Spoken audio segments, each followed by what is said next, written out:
It was about 2,600 years ago, before the world had come under the rule of the Seven. At that time, old Mondstadt was ruled by a tyrant who sealed off the city's perimeter with a ferocious hurricane. Even the birds couldn't get in or out. Old Mondstadt? Oh, Paimon remembers! Nowadays it's known as Storm Terror's lair, right? You mentioned it before. That's right. The Tyrant of the Winds who once ruled from that tower was Decarabian, god of storms. Back then, I was but a wisp among the thousand winds. I wasn't a god of anything.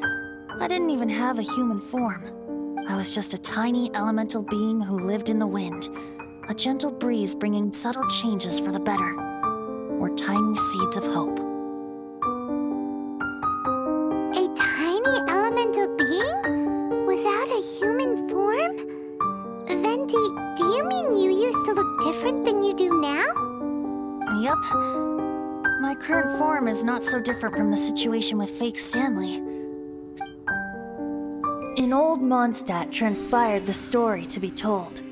Where a tyrant ruled, I met a boy not that old. The lyre he played, and for a song he sought.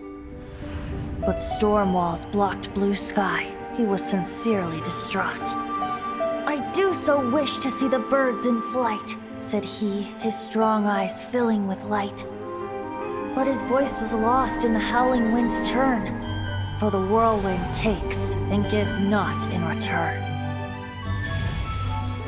The true sky and songs that cageless soar, were they not wishes worth fighting for?